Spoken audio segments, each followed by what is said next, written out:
নমস্কার, আমি আপনাদের ঠাকুরমশাই অভিজিৎ। আজকে আমরা এসেছি কৃষ্ণনগরে একটা ত্রিপাদ দোষ নিবারণের জন্য। মৃত ত্রিপাদ দোষ, সেই মৃত ত্রিপাদ দোষ নিবারণের জন্য আমরা এখানে পঞ্চাঙ্গ সস্তায়ন করব। তার আগে আমি দেখাই আমরা একটা সুন্দর পরিবেশে করছি, সে পরিবেশটা একটু দেখাই। এখানে আমাদের ত্রিপাদ দোষ হচ্ছে, নিবারণ বিধি পঞ্চাঙ্গ সস্তায়ন হচ্ছে। চারিপাশের পরিবেশটা এরকম, খুবই সুন্দর।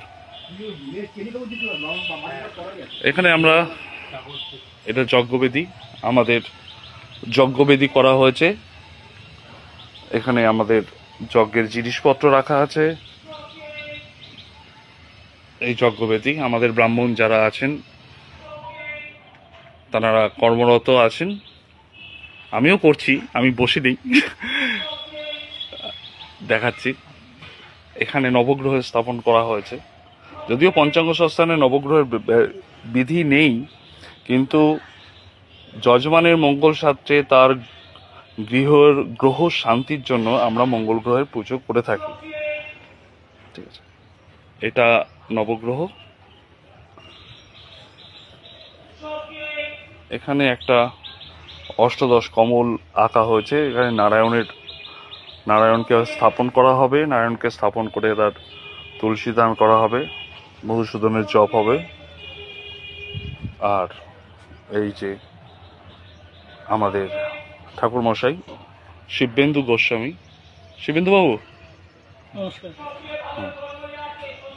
এখানে যেটা করা হবে সেটা হলো পার্থিব শিবলিঙ্গের পুজো। যিনি পার্থিব শিবলিঙ্গ তৈরি হচ্ছে এখানে, এখানে শিবের বেদি করা হয়েছে, এখানে আমরা করব। এখানে মা দুর্গার জপ হবে, তার জন্য করা হয়েছে অষ্টদশ কমল। এখানে চণ্ডীপাঠ হবে, আর এই চণ্ডীপাঠের জন্য এখানে বেদি তৈরি করা হয়েছে, কমল তৈরি, অষ্টদশ কমল তৈরি করা হয়েছে। তার উপরে আমরা চণ্ডীর প্রতিকৃতি আঁকবো এবং মণ্ডলটি স্থাপন করব।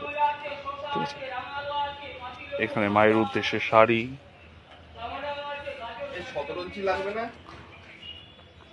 এখানে আছে, কাজ হচ্ছে। দেখুন, এই যে কাজগুলো, এগুলো খুব সেন্সিটিভ কাজ।